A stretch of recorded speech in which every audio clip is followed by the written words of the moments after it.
Kama mnavyofahamu, kwa miaka 5 iliyopita tumekuwa tukiagiza wastani wa tani 800,000 za ngano. Kuna wakati tumeagiza mpaka tani 1,000,000. Si kwamba tunatumia zote, nyingine tunasaga, tunauza nje, jambo zuri sana na tunataka liendelee. Lakini uzalishaji wa ndani ambao tunajua uwezo wetu ni mkubwa kuliko tunavyozalisha, umekuwa ukicheza kati ya tani 60,000 70,000. Kwenye takwimu sijaona tumefikia lini tani 100,000. Wataalamu wanatuambia, ukiangalia hali yetu ya nchi na ardhi, Tanzania ina uwezo mkubwa sana wa kuzalisha ngano kuliko nchi yote ya Afrika Mashariki. Sasa hivi katika uzalishaji wa ngano sisi ni wa pili Afrika Mashariki.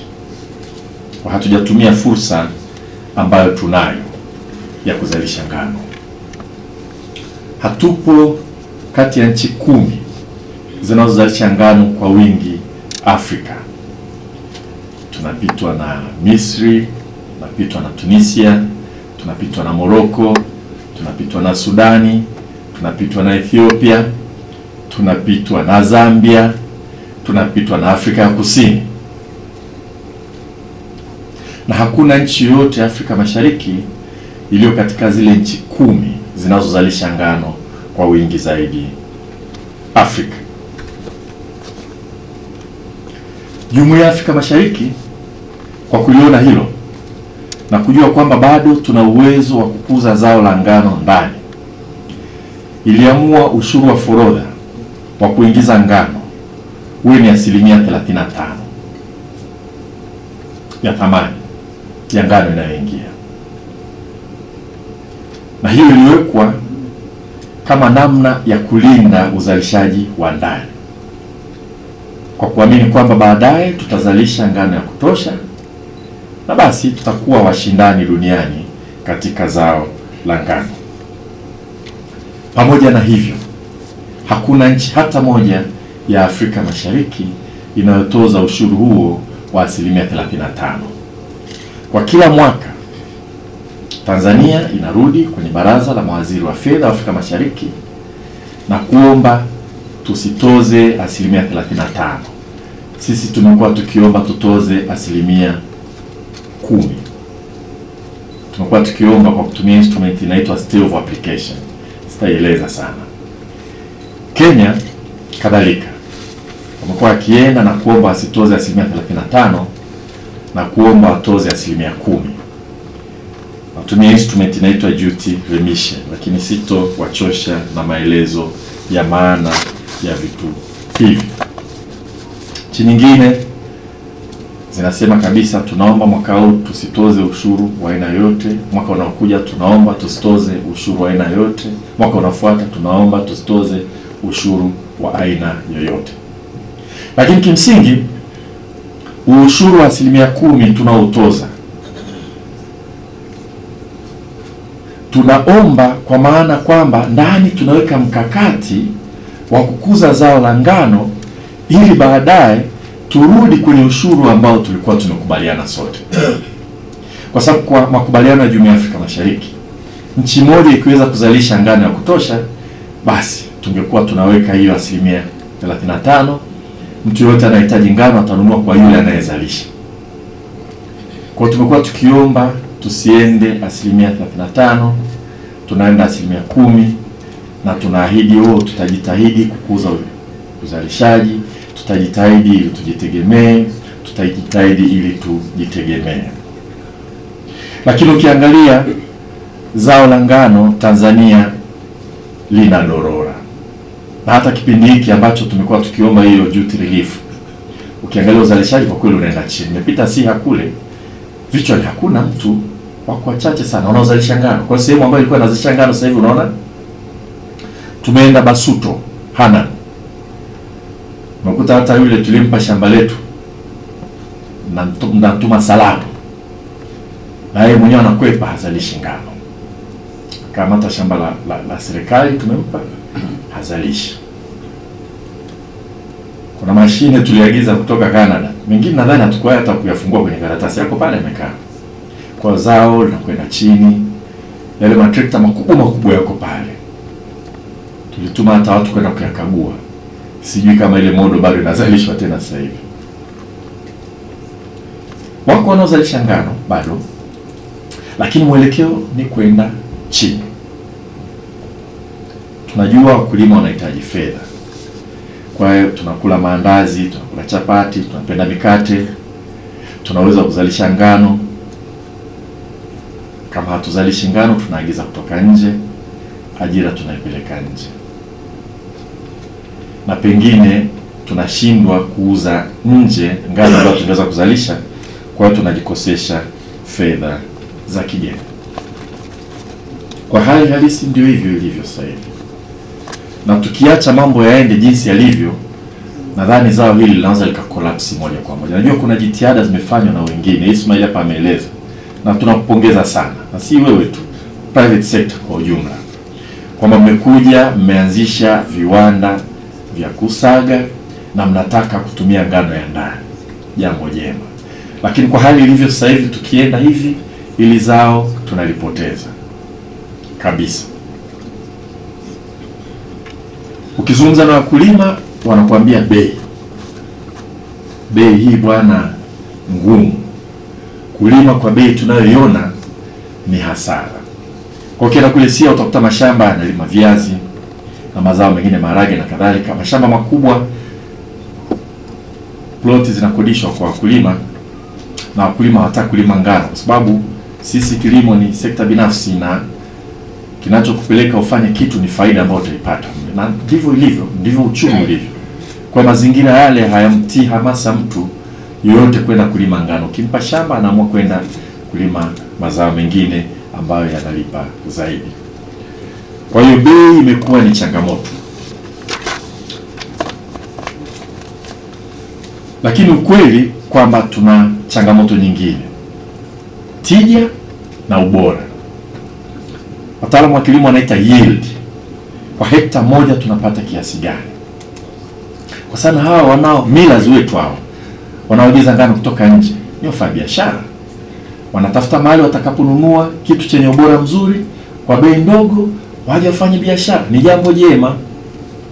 Ndivyo inavyotakiwa iwe. Uweze kufanya biashara kichaa. Sisi kwenye hekta moja ya ngano tukifanya vizuri sana tunapata tani 1.5. Wakati mwingine tunapata tani 0.7 kwa hekta moja. Wenzetu huko wanapata mpaka tani 5 kwa hekta. Hapo tunazungumzia quantity, hatuzungumzii quality bado. Ameniambia Isa hapa wakati tunazungumza kidogo kwamba wenyewe wanajaribu majaribio ya kutafuta mpaka tani 3 kwa hekta. Kwa hiyo kama tija kwa maana ya yield iko chini, ni wazi kwamba kwa bei hii ya shilingi 650 mkulima haiwezi kumpa hamasa kulima. So unapata kidogo, hiyo fedha unayopata haikutoshi kurudisha gharama vizuri za kulima. Hiyo ni changamoto. Kuna na changamoto ya ubora. Najua wataalamu wametuambia ngano ya Hanang ni moja kati ya ngano bora sana duniani, na kwamba baadhi ya wanaoleta ngano kutoka nje wanapenda kuchanganya kidogo na Hanang ili kupata mchanganyiko mzuri. Lakini tuna changamoto ya ubora hapa na pale, mahali pote. Aina ya ngano tunayootesha, matunzo na kadhalika. Kwa kuna haya mambo mawili. Bei iko chini, wakulima hawana hamasa. Kuna tija ndogo kwa maana ya yield. Wachumi tunasema productivity. Productivity is an output per unit of effort. Yield is an output per unit of area. Iko chini. Tusipoyamaliza haya, yoyote ambayo tutakubaliana hapa hayatakuwa endelevu. Sasa leo tunaanza hii safari ya kulinyanyua tena zao la ngano. Na tunaanza safari ya kunyanyua tena zao la shayiri. Napenda kushukuru sana sekta binafsi, na hili nataka nilitamke na nilitamke kwa sauti kubwa. Napenda kutoa shukrani kubwa sana kwa sekta binafsi Tanzania, wadau wa ngano. Hii safari tunaianza kwa sababu tumekaa, tumezungumza, tumekubaliana. Sio amri ya serikali, sio maelekezo, ni maelewano, kwa sababu sekta binafsi inataka tufanye win-win situation ambayo itapelekea kulifufua tena zao la ngano, na ninajua wataingia gharama, na nitaeleza tulichokubaliana. Kwa kwanza kabisa, shukrani za dhati kwa Tanzania Breweries na Serengeti Breweries. Hongereni sana kwa kukubali kurudi tena kwenye mikataba ya wakulima wa shayiri, ili wakulima wawe na uhakika wa soko, waanze kuzalisha shayiri. Bia zinanywewa sana Tanzania, lakini tunapoleta shayiri kutoka nje, tunaondoa fursa ya Watanzania kutengeneza fedha kwa mazungumzo na maelewano. Nashukuru sana wenzetu hapo kwa makubaliano. Nimeambiwa tayari mikataba iko wizarani, imesainiwa. Tutapenda kuhakikisha kwamba pande zote zinaheshimu makubaliano, na wakulima wetu kuhakikisha kwamba, jana nilikuwa na watu wa Alizeti, changamoto wakati mwingine watu wanasaini mkataba, wanapewa mbegu, wanapewa huduma ya ugani, alafu baadaye wakati wa kuuza, akipata anauza bei nzuri sana, anaacha kumuuzia yule aliyempa mbegu na ugani, anaenda kuuza mahali pengine. Utapeli huo si asili yetu. Sisi wote tuzomee, tukiona watu wanafanya tuwazomee, wajue kwamba hatukubali kitu kama hicho, na sisi tutatafuta, tunatengeneza sheria ya mkataba. Kwa watu kama hao tuweze, wanaweza kukaa ndani siku 2-3 hivi, lakini tujaribu kuheshimu mikataba. Naomba nitoe shukrani za dhati kwa Bahresa Group. Sufiani uko hapa, simama tukupige makofi. Asante sana. Naomba nitoe shukrani za dhati kwa Azania Group. Hafidh, nikwambia unaweza kwa mwanangu wangapi sio? Simama bwana, 4. Tupige makofi Azania. Naomba nitoe shukrani za dhati kwa Amson Ismail Saidi. Kwa Ismail, bwana, asante sana Ismail. Shukrani za dhati sana kwa Sunkist Jeremia Kwamra, asante sana, Mungu akubariki. Shukrani nyingi sana Jumbo Elias yuko hapo, asante sana. Wadau hawa ni private sector, kwa haki kabisa wanafanya kazi kutafuta faida, na nadhani alikuwa Deng Xiaoping alisema being rich is glorious. Tunataka muwe matajiri, na Mheshimiwa Rais wakati anatuapisha pale aliniambia, wewe nakupeleka kilimo pamoja na mambo mengine katengeneze mabilionea huko. Kwa ningetaka nione mabilionea wengi huko kwenye kilimo. Lakini nashukuru, pamoja na ukweli kwamba mna haki kabisa ya kutafuta faida, mmekubali kuumia kidogo kwa ajili ya makubaliano haya ambayo nitayataja, na nimefanya hivyo kwa hiari, kwa raha kabisa. Kabla sijaenda huko, shukrani nyingine wataalamu wetu wa wizara, na nifanye upendeleo. Mimi na bahati bwana, Mheshimiwa Rais ananipeleka mahali, ananipa jembe. Sasa unajua ukiwa na mzigo mzito unampa nani? Na mnyamwezi wangu hapa Mheshimiwa Hussein Bashi. Unajua ukweli kwamba Bashi ametoka private sector inasaidia sana, kwa sababu watu waliokaa serikalini sana wakati mwingine hawakumbuki kwamba kwa nini tuna private sector na nasaidia nini. Na kwa kweli ametoa mchango mkubwa sana kwenye hatua hii tunafikia hapa. Sasa leo umeniambia kumbe Mheshimiwa Maige ukisumbua, sasa ulinisumbua Mheshimiwa Maige ukae tayari. Kwa kweli Mheshimiwa Bashi ni jembe, anatusaidia sana wizarani, na wataalamu wetu wote, katibu wetu mkuu Mheshimiwa Gerard Kusaya, naibu katibu mkuu Profesa Tumbo, kwa namna pekee wakuu wa mikoa na wakuu wa wilaya zetu zote, wadau wa ngano. Mmesimama pamoja na kazi tunafikia hapa, lakini ndio mwanzo. Na watendaji wote wa wizara, mkurugenzi wa kuendeleza mazao uko hapa, wa mbegu wengine tunawasahau, lakini nawashukuru sana. Kwa hiyo nasema tumefika mahali pazuri. Tumekubaliana nini? Yako mengi, tutapata highlight kidogo, lakini cha kwanza tumekubaliana wale wote wanaoingiza ngano kutoka nje, millers, watanunua ngano inayozalishwa ndani on pro rata basis. Kama unaingiza 60% ya ngano kutoka nje, utanunua 60% ya ngano inayozalishwa ndani. Ni kati ya ile duty remission and state of application. Sisi tunaondoka state of application, lakini tunataka mnunue ngano nyingi, msage muuze. Tutakuwa na mkutano mwingine wa processors hapa. Tunataka masoko haya South Sudan wapi tuyakamate. Kwa hiyo tunataka somewhere in between. Kwa hiyo na hili nasema ni makubaliano, gentleman agreement, gentle ladies vile vile.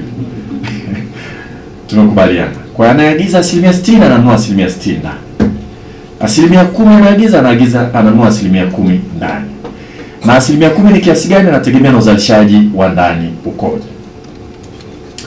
Pili, tumekubaliana bei kwamba kilo moja ya ngano itakuwa bei ya chini kabisa shilingi 800. Na wale wakulima wanajua hii ni bei nzuri kuliko bei yote ambayo sasa hivi inapatikana. Sasa hapa ndipo ambapo private sector imeamua to take a hit, kwamba tutakubali maumivu kidogo, lakini wanatubana sisi kwamba ubora wa ngano. Jamani, asanteni sana. Asanteni sana. Najua wakulima wote ambao wanataka kulima ngano kwa bei hii na uhakika wa kuuza watalima ngano. Uongo kweli jamani? Basi natoa wito tu, japokuwa najua wala sihitaji kusema sana. Wote wenye mashamba yanaweza kulima ngano, tunatoa wito wa pande ngano. Soko lipo, bei ndio hiyo. Au sio jamani? Private sector, oye. Ndio nilikuwa nagombea juzi hapa tu. Kusema oye ndio. Nimeleka. Kote ambapo tunaweza kulima ngano, tulime ngano. Bei hiyo. Na tuhakikishe ubora wa ngano. Huko tunakwenda tutagrade vizuri ngano. Tusije tukawaumiza wanaonunua. Au sio jamani? Wale wenye mashamba ya serikali ni kusuka au kunyoa, walime ngano au tunayachukua.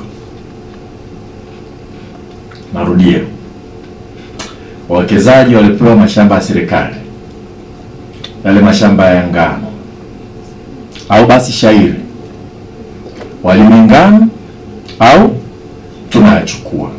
Hatupendi kuriprocess, hatupendi kutuma ishara ya aina yoyote kwamba sisi na sekta binafsi tuna mvutano. Kwa hiyo na ombi hili ni zaidi ya ombi. Kwenye yale mashamba ya serikali ngano, wale ambao wakulima wanapewa plot, tutafacilitate wafanye kitu ambacho Mheshimiwa Basha anakita sana block farming. Kulima plot ndogo inaweza kawa hasara. Mkijaribu kuaggregate na kushare gharama, mnaweza ukafanya kama ushirika na kulima na kugawana faida. Wawekezaji tunawalika kuja kulima ngano Tanzania. Mwekezaji kutoka Canada, Colin kama sikosei, sama naomba usimame kidogo. You learn Swahili, but you can stand up. And yeah, he's from Canada. He's a wheat farmer. I met him yesterday. We had some discussions. He's interested to come and invest in Hanang. But I have invited him also to visit West Kilimanjaro and the other places so that you have options. We look for land for him to invest. Lakini sio lazima awe ni mwekezaji kutoka nje. Watanzania wenye mitaji, jitokezeni. Tuungane na Ismail ambaye msimamo kampuni yao wanaanza kulima. Tuwekeze kuja kulima ngano. Sasa hii framework ya makubaliano maana yake nini? Tutaendelea sisi kushinikiza bei hii hapa, day in day out? No. Huu ni mkakati wa mpito. Kwa sababu kama yield, kama tija itaendelea kubaki chini hivi, haya wenzetu wataumia, wananunua, wataumia, wananunua, wataumia, wananunua. Wengine wataacha, they will drop out of the industry. The win-win situation will turn into a lose-lose situation. Kwa yield tulionayo kwenye ngano haiwezi kutusustain going forward. Kwa hiyo sisi na wote tutaongeza jitihada za kuhakikisha kwamba tunapata tija zaidi kwenye kilimo cha ngano. Tuondoke kwenye hii ambayo tukifanya vizuri sana tunapata tani 1.5 kwa hekta. Twende juu zaidi. Kwa hiyo tuangalie framework hii kama makubaliano ya mpito. Huko baadaye tutahitaji vitu viwili. Moja, kuongeza tija, yield, productivity. Na pili, kuhakikisha ubora. Wakati tukishafika huko, hawa wala hatuna haja ya kuambia nunueni ngano ya ndani. Mfanyabiashara anatafuta faida. Kama ngano ya ndani ni nzuri na bei yake ni nzuri, hahitaji kuambiwa na mtu yote kwamba nunua ngano ya ndani. Uongo kweli jamani? Kwa kazi yetu ni kutupeleka huko. Miaka 5 hii inayokuja, serikali inataka kujenga uchumi shindani. Hii mipango ya miaka 5 ambayo ilibuniwa miaka 15, miaka 10 iliyopita. Tulikuwa na miaka 5 ya kwanza to unleash the potentials of growth. Ya pili to build industrial Tanzania viwanda. Ya tatu to build competitive economy. Kwa competitive economy ni pamoja na kushukuru mazao yetu ya kilimo yanakuwa shindani katika masoko ya kimataifa. Hilo taasisi zetu za serikali na hasa TARI msimama kabisa daktari. Sasa kama si Mnyamwezi tutafuta Mnyamwezi hapa. Huu mzigo ubebe. Tubebe sisi, na sio kusema ubebe kwa sababu sisi wote hapa. Tuhakikisha kwamba tunaongeza jitihada kufanya research pamoja na sekta binafsi kuhakikisha kwamba tuna mbegu bora zaidi na tunajua namna nzuri zaidi ya kulima, aina ya udongo, tufanye nini kwenye udongo, tuhakikishe kwamba kweli tija inaongezeka, hatimaye tunajitoa kwenye kusimamia framework ya bei. Hata kama bei ikishuka tija imeongezeka, mkulima anapata hela nzuri zaidi na mlaji wa mwisho anapata kilicho bora. Asante sana Kachi. Na natoa wito, makubaliano haya yasiwe kisingizio cha kuongeza bei ya mazao yatokanayo na ngano. Kwa tumekubaliana na sekta binafsi kwamba tunabeba kama maumivu kidogo, na mimi nitapambana na serikali tubebe maumivu ya kuhakikisha kwamba tunaweka hela nyingi zaidi kwenye research na usimamizi. Basi tusijaribu kuiharibu kwa kuongeza bei ya chapati, bei ya andazi, kwa kuleta tena pressure. Tulikubali kulibeba hili, naomba tuendelee kulibeba. Mwaka mmoja tutareview, mwaka mwingine tutareview, naamini baada ya muda hili swala la kukubaliana bei hivi litakuwa sio muhimu sana. Na ili kuwasaidia sekta binafsi, nataka kuahidi tutaanzisha wheat forum ambapo tutakuwa tunakaa na wadau wote walau mara moja kwa mwaka kujadili changamoto zilizopo ili serikali zifanyie kazi. Nyingine tumeambiwa na TBL, changamoto zinazosababisha malt isizalishwe Tanzania. Tunalibeba. Tutakuwa pamoja na nyie kwenda kulipigania. Kwa tutakuwa na wheat forum ambapo tutakuwa tunakutana, tunajadili, tuna review, na pengine tutafanya hivyo kwa mazao yote ambayo ni strategic. Pili, tutaanzisha dawati la private sector kwenye Wizara ya Kilimo.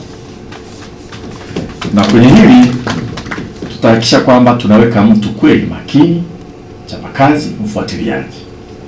Kwenye kelele za private sector nimezisikia nyingine zinaudhi kweli kweli. Zinaudhi. Jana hapa nilikuwa kwenye kiwanda cha mafuta ya alizeti. Anakamua mafuta ya alizeti mazuri. Pengine siwezi kufanya kazi ya promotion, lakini anakamua mafuta ya alizeti Alafu kuna ile inayobaki ile nzuri ambayo haitumiki sana kwenye chakula, wanauza Switzerland. Wanauza Switzerland. Soko la nje. Dola hizo, euro hizo. Nataka kuuza, makontena yake alikuwa yanakwama pale bandarini. Kuna ofisa tu yuko pale. Ameketi. Niletee hiki. Kwanza havipo kwa mujibu wa sheria. Akasema hiki container zisipotoka nitamwomba waziri wa hiyo sekta aniletee huyo mtu tuje tumpe shamba la alizeti aache kazi serikalini, lakini makontena yalitoka jana hivi. Kwa kuna changamoto nimeziona private sector mnazipata. Nyingine ni totally unnecessary. Mheshimiwa Rais amezungumza. Mimi tarehe 3 mwezi wa 12 2015 nilikuwa Ikulu pale, nilikuwa naibu katibu mkuu wizara ya fedha. Wakati anazungumza anaongea kina mzee Mengi, mimi sasa nimekuwa rais, niambieni nifanye nini mtajiriki. Ya kauli hiyo amerudia juzi wakati anafungua bunge la 12. Mlimsikia? Aniagiza katengeneze mabilioni huko kwa sekta ya kilimo. Sasa unakuta sisi wengine maafisa wadogo kazi yetu kufrustrate, kudhibiti. Tukikuona wewe tunakuona kama mlanguzi tu. Ukimwona mfanya biashara mlanguzi.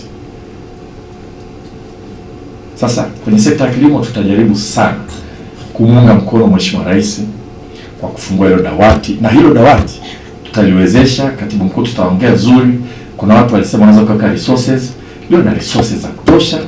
Mtu anapata changamoto, piga simu, twende tuone ili mambo yasogee mbele. Hili tunafanya kwa sababu tunafurahia sekta binafsi. Hili la leo tusingeweza kufanikiwa bila sekta binafsi. Uongo jamani? Siku ya Ismail tumekubaliana bwana. Wale tumezunguka wanaongea na jamani hapa tutaumia sana, baada ya wasiwasi. Sisi tuko tayari kutoa kidogo sadaka kwa maendeleo ya sekta ya ngano Tanzania. Tuwapige makofi. Kwa hiyo na mimi na sisi wote tutakuwa champion wa sekta binafsi kwenye sekta nzima ya kilimo, na watu wa ngano tutasimama na nyinyi. Na tutaendelea kufanya hizi strategic interventions katika maeneo ili kuhakikisha kwamba tunasonga mbele. Kwa TBL la kwenu tutalibeba, tutazungumza na tutaendelea kuwasiliana. Tunataka hicho kiwanda haraka kizalishwe. Watu wakiniambia hapa tuhakikishe kwamba inaongeza ajira Tanzania. Au sio jamani? Tunataka tuende hivyo kwenye zabibu, tunataka tuende hivyo kwenye alizeti na kadhalika. Kwa hiyo nirudie tena, kwa kweli nilisema mimi ni mhadhiri kwa asili yangu, natamani kuongea sana. Alafu nimeingia kwenye siasa ndio balaa. Lakini kwa hayo niliyoyasema, niwashukuru tena sana kutenga muda wenu. Siku ya weekend nimesafiri kwa gharama zenu kuungana na sisi. Mungu awabariki sana. Twendeni tuhakikishe tunanyanyua zao la ngano. Asante sana.